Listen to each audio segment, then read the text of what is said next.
ఉయ్యాలగను ఒబుచుంటివి కదా జగమంతయు నీవు లీలగా. డబ్బు ప్రపంచాన్ని పరిపాలిస్తోంది, ఉయ్యాలలా ఊపుతోంది.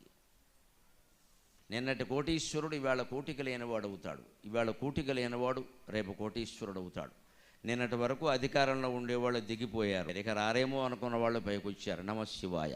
ఇంతకంటే భగవల్లీలకు ఉదాహరణ వేరే ఏమీ అక్కర్ల, ఇంతకంటే ఉదాహరణ వేరే ఏమీ అక్కర్ల. చిత్తశుద్ధి ఉంటేనే భగవంతుడు కాపాడతాడు అనడానికి నేను దేవాలయంలో కూడా నిర్మోహమాటంగా రాజకీయంలో చెబుతున్నా. చిత్తశుద్ధితో నాకు ఇచ్చిన సీట్లు చాలు, వాటిలో గెలిస్తే చాలు అన్న పవన్ కళ్యాణ్ 23 చోట్ల నెగ్గాడు, 23 చోట్ల నెగ్గాడు. భగవంతుడు ఆశీర్వచనం అతనికి, అతని పార్టీకి, ఆంధ్రప్రదేశానికి సంపూర్ణంగా లభించాలని నేను కోరుకుంటున్నాను. నాకు పార్టీలు పక్షపాతాలు లేవు, నేను ధర్మపక్షపాతని. ఎవడు ఒప్పుకోడు 21 సీట్లకి, అంత ఇమేజ్ ఉన్నవాడు. అక్కర్లేదు మాకు పొత్తు ప్రధానం, ముందు గెలవడం ప్రధానం, అది కూడా ప్రజల కోసం అంతే. ఖచ్చితంగా వచ్చేసాయి. ఇవాళ అతనికి ప్రాధాన్యం ఉంటుందని వేరే చెప్పక్కల్లా, లేకపోతే ఉండదు. ఇది కూడా ఎలా వస్తుంది మనకి ప్రాధాన్యం? చిత్తశుద్ధి కారణంగా వస్తుంది.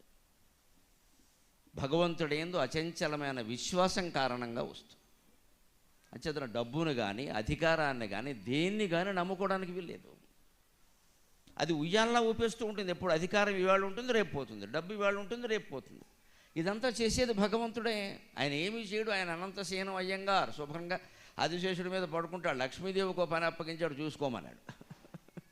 భూదేవికి ఇంకో పని అప్పగించాడు, నువ్వు గుండ్రంగా తిరుగుతూ ఉంటావు కదా, వాడికి ఎందుకు దింపై వీడిని బయలుపోయి అన్నాడు. అది ఆవిడ చేస్తుంది.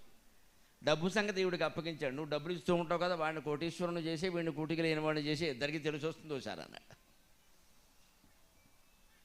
ఇదే భగవంతుడి యొక్క లీల. ఇది కేవలం ఏదో మన భక్తి వల్ల వచ్చేస్తుంది అనుకోవడం పొరపాటు. మన జీవితాలు ఎలా ఉన్నాయో కూడా చూసుకోవాలి. మనం సంతృప్తిగా ఉన్నామా లేదా?